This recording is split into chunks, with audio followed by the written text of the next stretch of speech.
Welcome to the Behind the Cause podcast presented by Make Good Grow. You're listening to Season 1, Episode 1 with Alex Wallace from the Mintridge Foundation and me, your host, Rob Langley-Swain, Managing Director of Make Good Grow.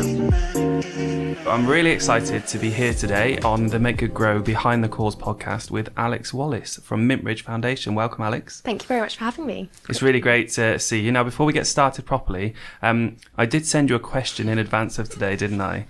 Which was, if you were a famous pop star, what 3 things would you put on your rider? Yes. Do you want to tell us what the 3 things were? Yeah, absolutely. I mean, the first 2 were very easy, and I had to go to my friends for the final one. So the third one is very rogue, but it's absolutely Mr. Kipling Cherry Bakewells on there, bottle of Oyster Bay white wine, and then the third one, I don't even think I would have this, but my best friend said that I would have a space hopper, so have space hopper races with the rest of the bandmates to get the competitive edge out. And I thought that was an absolutely brilliant answer. And actually, this is like radio, so people can't see, but they can because we've got cameras in the studio. Here's your Cherry Bakewells. Oh, amazing. Mr. Kipling did deliver, which is great. Thank you. I didn't get you the Oyster Bay wine because I thought 10:30 in the morning is a little bit early for a glass of wine. I know. I mean, it is Friday. It is Friday, but no, So this is a good start. So you've got Cherry Bakewells. Thank but you so also, much.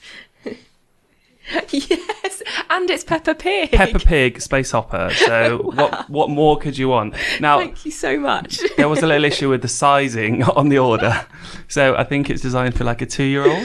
That's fine. I think I will give this to my niece later. Amazing. I'm sure she'll after love I've it. had a go. I was hoping that it would be big enough that we could do like laps around the 1 Mill Street Urban Garden. I mean, we can try it. I mean, we could try it afterwards. We'll see. Have you got one as well? We're going to do time. We'll take it in turns. Maybe we could do it like Top Gear. Yeah. Just have like a leaderboard. Who's going to be the Stig? That's going to be the question. Exactly. So Thank you very so much much. for your rider questions. I thought that was brilliant.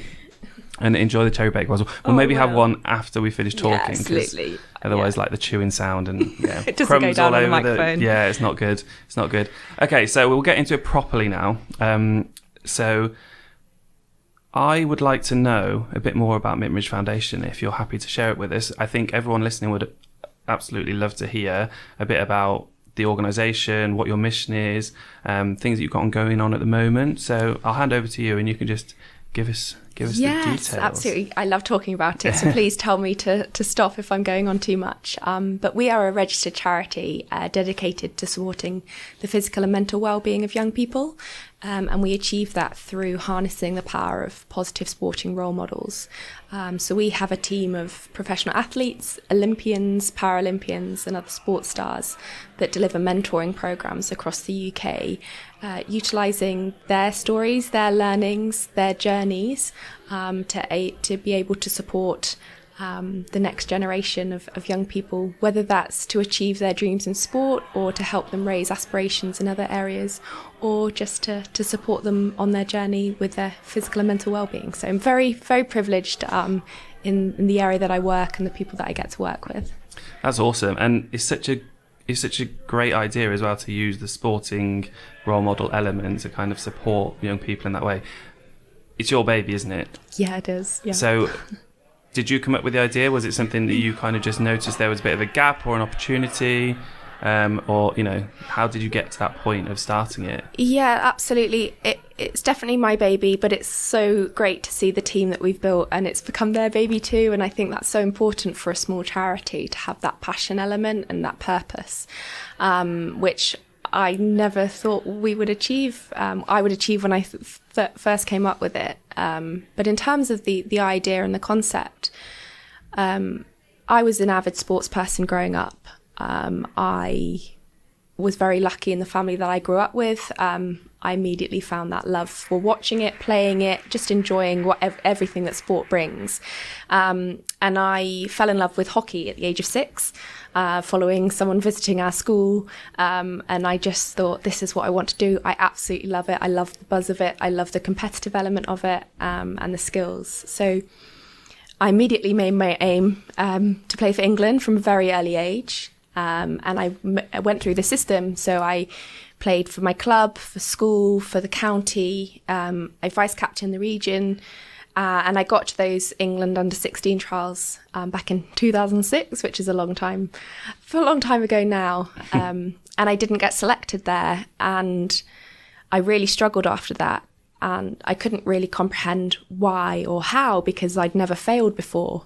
And I think if I'd had someone that had been there, done that, and been through the system, I'd have coped much better, because following on from that, I really struggled with my mental health.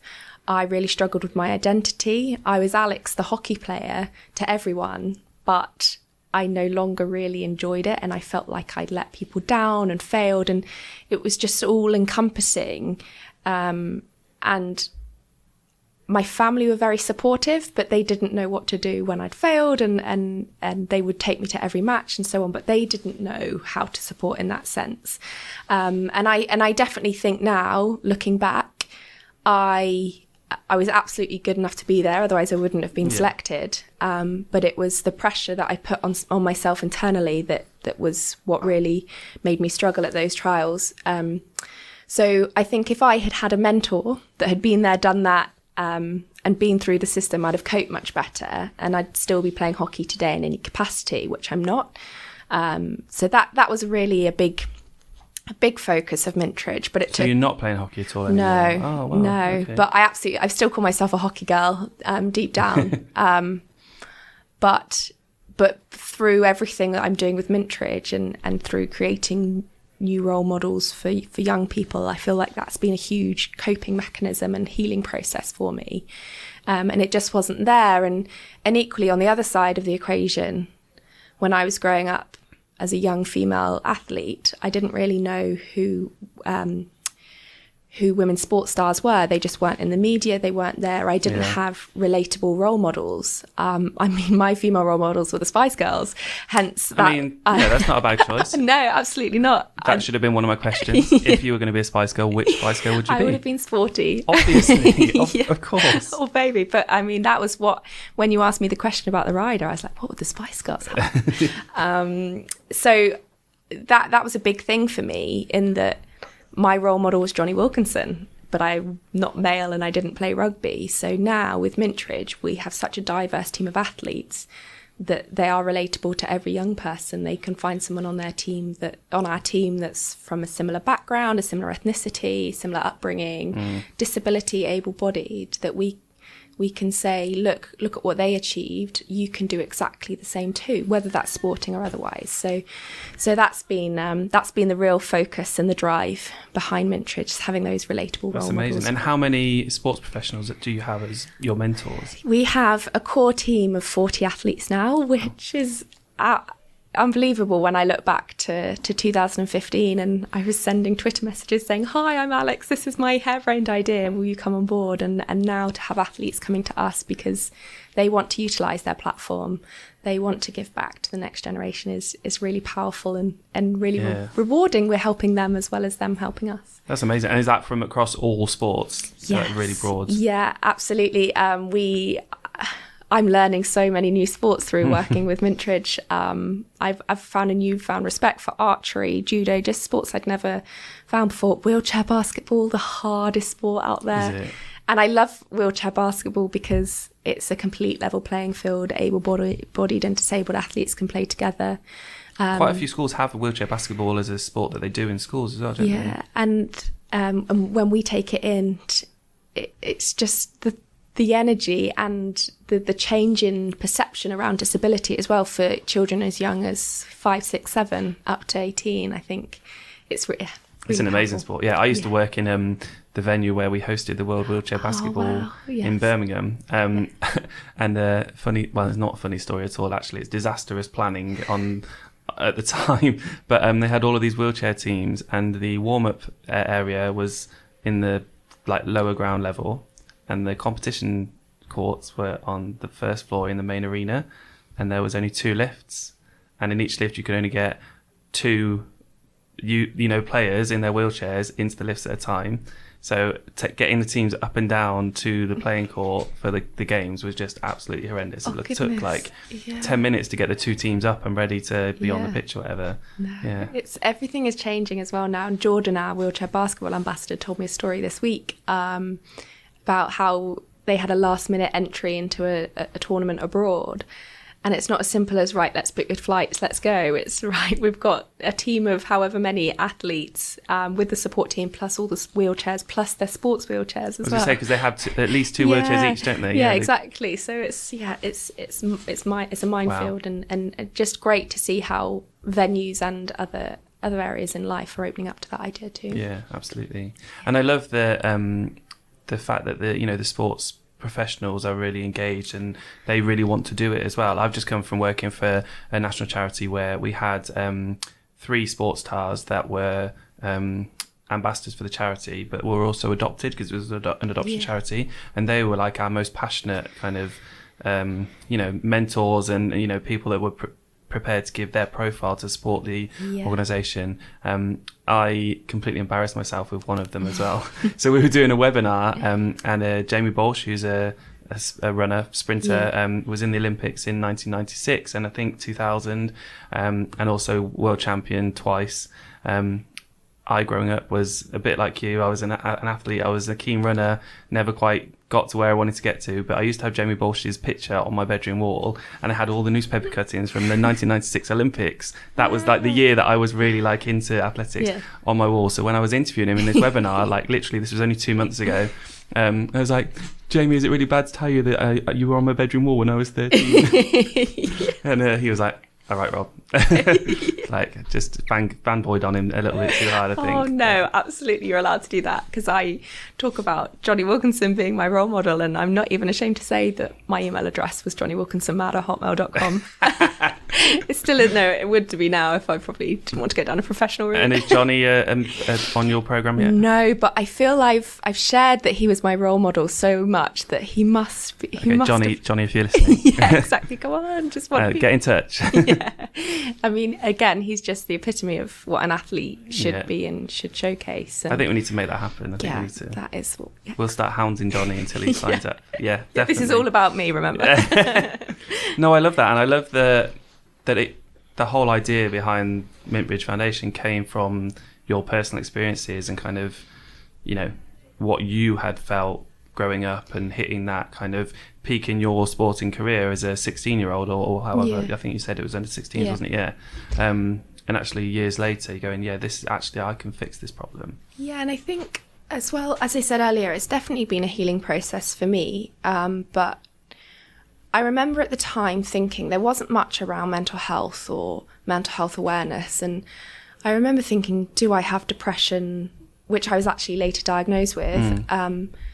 But how can I have depression over something as silly as sport? And it just didn't twig to me. It took a lot of learning and a lot of support to actually get to the stage where I realised the triggers and so on. And actually, since I've spoken about it more, the amount of people that have come out and said I went through a very similar thing, and we do a lot of work with another charity called Switch the Play, who are brilliant, and they help athletes in transition, and that can be at any stage of their career, and it is a lot around that identity piece. So it's just been great that we're talking about it now, and mental health is at the top of the agenda. And I think, like you said, sports professionals are coming out more now and talking about mental health, aren't they? And it's becoming a much more open conversation. It's not gone far enough yet, and I think, I've got an 11-year-old and a 14-year-old son, and I can see it in them at the moment. Like my youngest is not made it into the school football team, so he's not prepared to go to training anymore. And it's that kind of barrier that you can see building up when kids get rejection. They don't know how to deal with that rejection, do they? Yeah, exactly. One of our athletes last week said, I wish I'd failed more when I was younger because I'd cope much better today. And it's so true. We just want to get that message out there that success isn't a straight line, and in this filtered world of social media, which has its positives definitely, but we have to remember that there's things that happen behind the camera, behind the filter, that isn't perfect, and failure is just feedback. There'll be another cheesy quote. I know, I love all those quotes though, because it is so true. You don't learn unless you fail. You've got to fail to learn. You've got to fail to grow. You've got to pick out those errors. And even professionals, professional athletes, every professional sports person, that's why they're videoing what they're doing in training and stuff, isn't it? Because they are learning from the things they've done wrong. Yeah, absolutely. But I think there's something in society today, isn't there, about, kids are being brought up thinking that they've got to be perfect straight away, thinking that they've got to have the answers right straight away. And if they don't, then, the quit economy, like, I'll just move on to something else, isn't it? It's like not persevering, but just I'll go and try something different then. Yeah, no, and that's in all walks of life. And I think the scariest thing for me is, particularly for young girls, around body image and the impact that the filter and the filtered world of Instagram has. And we have a campaign of Strong Not Skinny with our athletes. I think our netball ambassadors walk into the room and the girls look at them and think, wow, how athletic they are and how muscular they are, and that's okay, that is feminine. There's different forms of femininity, and I'm not a fan of influencers that are just throwing it down young people's throats all the time in the way that they do. So I just want people to utilise their platforms in the best way, in the safest way. And also that whole thing around, like, even as adults, we compare ourselves, don't we, to sports stars, and we're going, oh, I want that body, I want to look that way.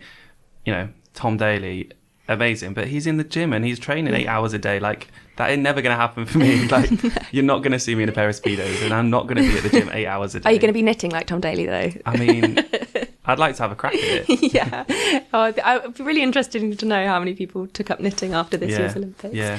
But yeah, exactly. And I think the pandemic helped particularly our mentees so much more in that they realised that these athletes are just human. We are just in the same position, and they've just achieved extraordinary things through hard work and resilience. Again, another buzzword at the moment, but that's what I love the most, is it's bridging that gap, and there is a life behind the filter. Yeah, exactly. No, I love that. So coming back to the charity then, and the operation of the charity, you talked about having a team now, so you've grown it from just you in, like, when you first started, were you in your front room, or what have you? Where are you now with that? So we have a great team. So obviously we have all of our athletes, but the hard work is definitely from my colleague Katie, who is liaising between the athletes and the schools and other beneficiaries, and obviously our team of trustees behind us supporting, which is brilliant. We are very grateful for my family. They've given us a space. We had an office pre-COVID, and then with everything that happened, we just looked at, we couldn't afford the space when the corporate that were looking after us moved out. So they gave us some office space on their farm, which is a very nice place to work. Lovely.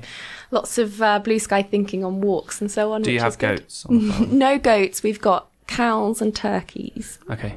I might still come and visit. I love goats. So if I could come and pet a goat, then I'd be there. But this is interesting because my brother is going down a regenerative farming route, and apparently goats are the way forward. So he has expressed an interest of goats. Well, when there's goats, let me know. I will be there. I don't know why I love goats so much. I just like when you go to a zoo, or like a petting zoo type thing. I'm like, I'm just gonna go stay with the goats. Yeah, there we go. We'll make it happen. My brother will love this because no one else is behind the goat idea. Oh no, I'm behind it. Lots of different types of goats as well, all the little mini ones. I'll give him a list afterwards. Okay, moving on from goats. How do we get onto that? I know. So you've got your team, you've got your ambassadors, and obviously your main thing is going into schools, isn't it? So how do schools come to get involved and kind of work with you, and what's the benefit to the school? Because I know a bit, but obviously people listening might not know the detail of that. Yeah, so schools can come on board in lots of different ways. As we're still quite a young charity, we're looking at the best routes to the funding aspect of it. So we work with a team of corporates and a team of trusts and grants. But in some cases as well, schools can pay through their sports premium if they're a state primary school, or in other aspects of budgets and so on. So we never want, if a school can't necessarily look at the funding side, we work in partnership with them to find that and to utilise that. Our aim is that every young person in every school in the country can access what we're doing. It's a very long-term vision with that, but we realised that we need to have different avenues for funding. And again, COVID taught us that. We were just going to go down an events route. We thought that's where our skill sets were. But events weren't a big thing in 2020. Funny that, isn't it? Yeah. So, that's where we're now changing our approach in terms of making sure we're not putting all our eggs in one basket and spreading ourselves there so that we can try different avenues. So it's definitely a learning curve still, but we're getting there. And let's just, I don't want to dwell on it, but let's just touch on the whole COVID thing for a little bit, because having worked in a charity during COVID as well, I know the challenge of kind of having to switch everything from your previous delivery methods. So how did you, as a leader of an organisation, kind of handle that, and what did you put in place as a team to kind of cope with continuity, I guess? I went into panic mode. Yeah, good. Panic mode was definitely at the forefront.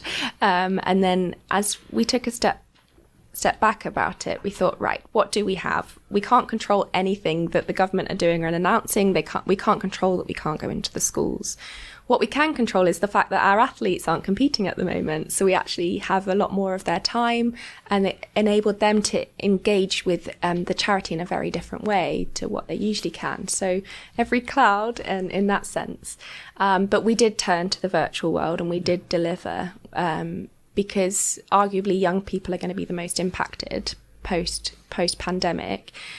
So we wanted to ensure that we were still supporting them. So it wasn't what we want to do. It wasn't the high fives. It wasn't the giving out the autograph cards, the magic of those days when an athlete visits school. But it was what we could do. And we used the webinar and the Zoom and the Teams and everything else approach, which everyone did. All those words that weren't in our vernacular before COVID. And I know. You're on mute. Yeah. How many times do we hear that?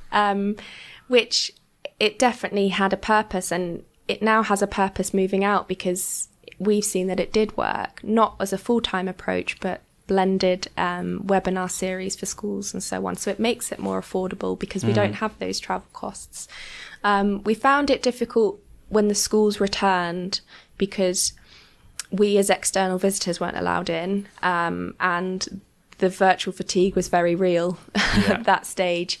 So we just had to keep adapting and just changing our focus. And I think we were looking after the athletes, we were supporting them as best we could, and then offering different resources from the schools. And I hope that we have had many new opportunities that we wouldn't have had previously. And we've got new beneficiaries on board from the virtual challenges that we were doing. So it had its ups and downs, and learning we've learned it all, as I'm sure everyone has. And I think it's interesting, isn't it, like you say, because definitely my experience was that there were those massive challenges of how to overcome the immediate, but actually the longer term benefits to the organisation far outstrip those kind of issues in the early days, because like you said, you now got a new way of working that you were kind of forced into, that you can continue. And you can increase your reach, because, like, again, in our situation, we were able to increase our reach and support people that we would have never been able to support face to face, because we didn't have the infrastructure to get to them. But the virtual element allowed you to do that, doesn't it? And I think as well, it allowed us to strip everything back with a small backroom team. I think we were here, there, and everywhere, travelling and to lots of different places, and that's not sustainable. It's not sustainable for our well-being. It's not sustainable for the future of the organisation. And so by stopping all that travelling, it allowed us to look at where we needed to focus and wanted to focus, and where that energy came from. So absolutely, big learning curve. Definitely. Now, obviously, we're here because of Make Good Grow. So I'd like to understand a little bit about how you, I guess, came to know about Make Good Grow and what we're doing, and how, as an organisation, you've been able to utilise the platform and that kind of thing. So. We love Make Good Grow. Right answer. I didn't even tell her to say that. I know, it's because of the cherry bake course. And when I came across it, always looking at different ways to grow out the awareness of what we're doing, and I came across it on Instagram.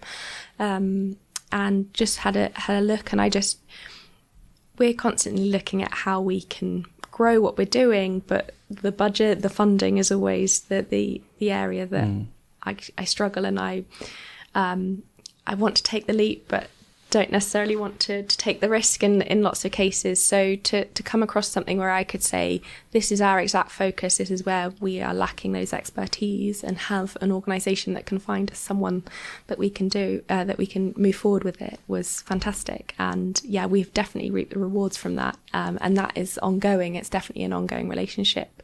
So you posted a project with Make the Grow, didn't you, a while ago, wasn't it? Yes, I can't remember when it exactly was. But it was around supporting with strategy. I'm very guilty of here, there, everywhere, as I've just said, and very much a scattergun approach, which has its pros and cons in the early stages. Yeah. But we just really need to align that now, and that is where the wonderful Paul came along to help us and move that forward.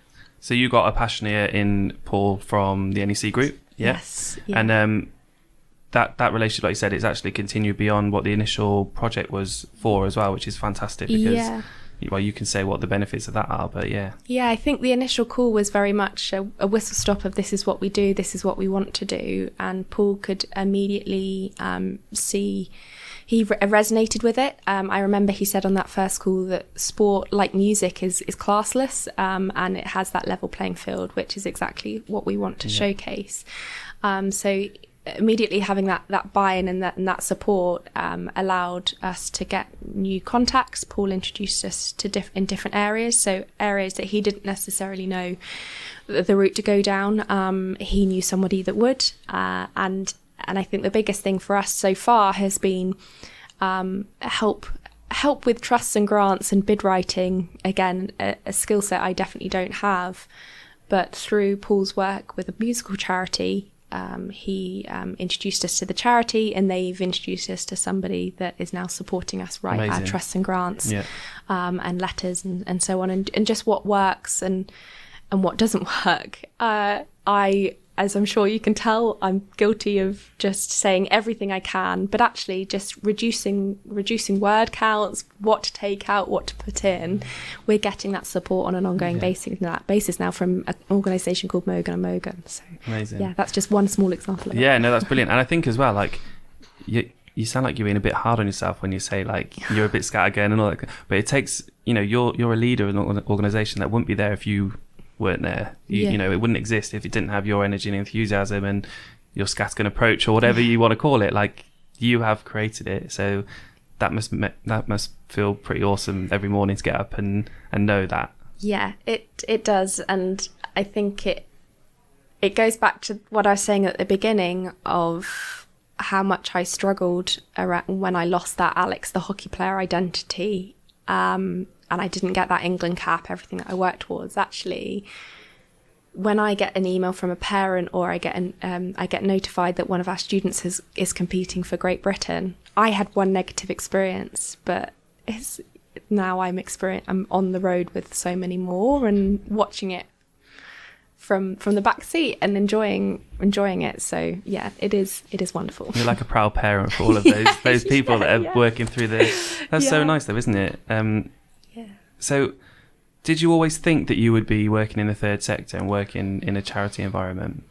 No, I always knew I'd be in sport.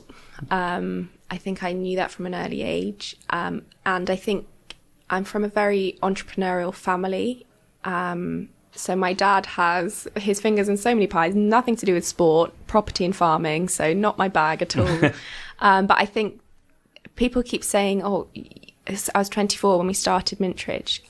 You're so brave, but I never saw it as brave because it's what I'd grown up around. It's what I'd grown up around seeing, and the support that my parents give each other, that actually it was an obvious next step. And I knew that I'd have their support with it, that I could make those early mistakes. And yeah, I'm very grateful for that because, look at what we've achieved since. Exactly, yeah. So what is your proudest moment or proudest achievement for while you've been doing Mintridge Foundation?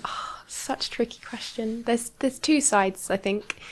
There's the side of some of the impact we've had on young people, and those Great Britain caps that I've mentioned meant so much to me. Clemmy Cooper was our very first mentee that went on to represent Great Britain, and she puts it down to the mentoring that she received from Heather Fell, our modern pentathlon ambassador.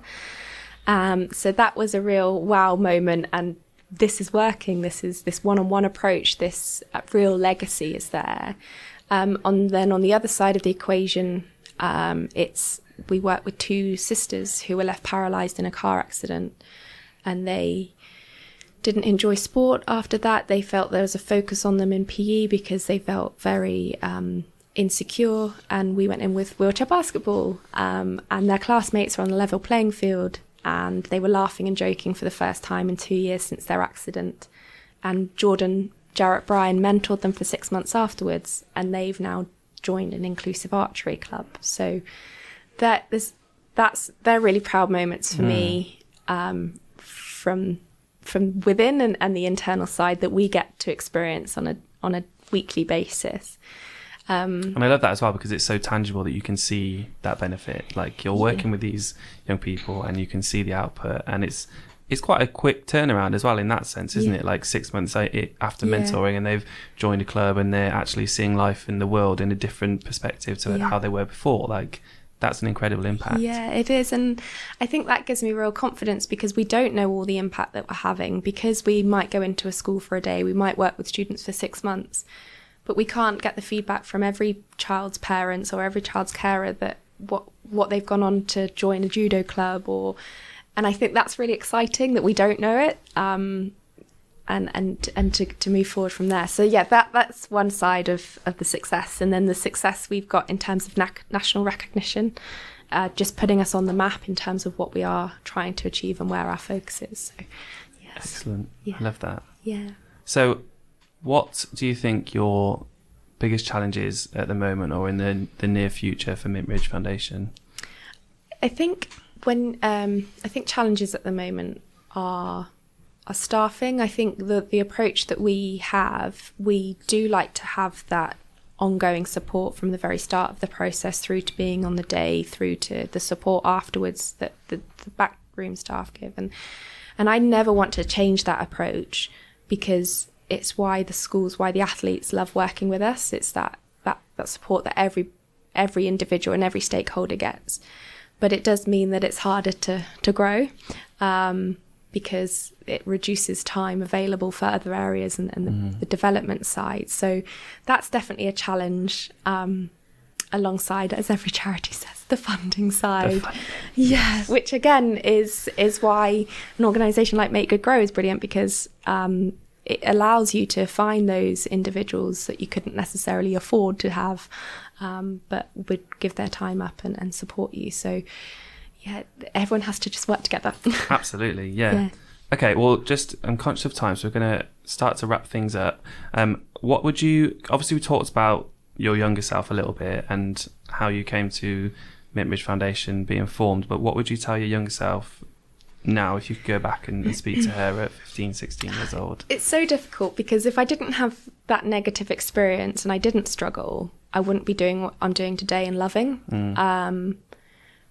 But what I would have said is that failure is okay, and also to be more kind to yourself, because I think a lot is spoken about in the world of being kind to others, but actually it's taken me a long time, and I'm definitely still learning about how being kind to yourself will help you in so many different areas. So I think that would be a big focus.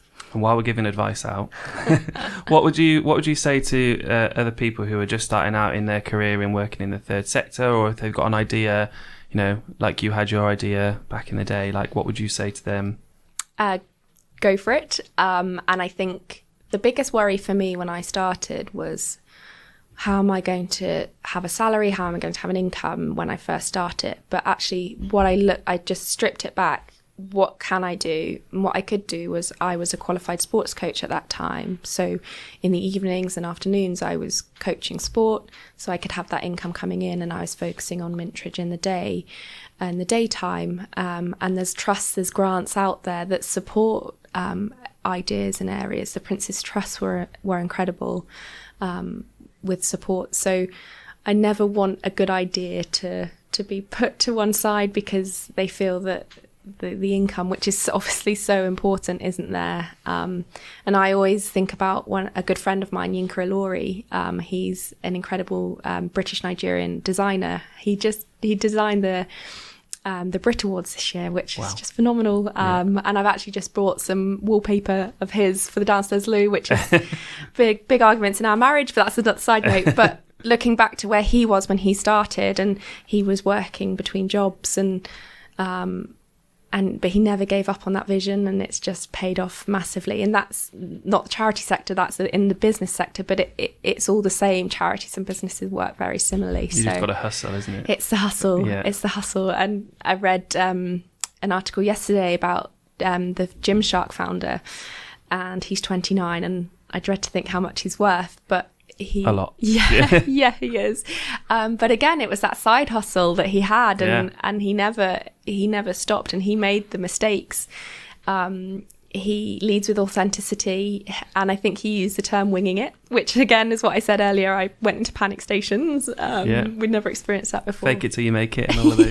Yeah, exactly. Yeah. Confidence, visualization. Think of what my athletes would do. So that there's so many areas there just to learn from others. Amazing. Well, thank you very, very much for joining us on the Make Good Grow podcast, Behind the Cause. I think you've been a brilliant guest, and I'm sure lots of people find it really interesting. Final word, over to you. If you can think of one, what would be your go-to motivational quote? And if you can't think of a motivational quote, you have to tell us a knock-knock joke. Okay. No, I'm definitely going to go down the motivational quote side. Again, I get a lot of these with the athletes and their assemblies. But the biggest one for me that I think back to a lot when I'm struggling and when I'm questioning what we're doing, when I'm getting bogged down with the day-to-day. Pinky Lilani, who is an incredible role model to me in terms of what she's done for women in the UK, she said to find something that is more important than you and devote your life to it. And I think that's what I look at, and gives me the purpose of jumping out of bed in the morning. So thank you, Pinky. Amazing. And thank you, Alex Wallace, Mintridge Foundation. You've been brilliant. Thank you so much. Thank you. Excellent. You've been listening to the Behind the Cause podcast, presented by Make Good Grow, with thanks to Alex Wallace and the Mintridge Foundation.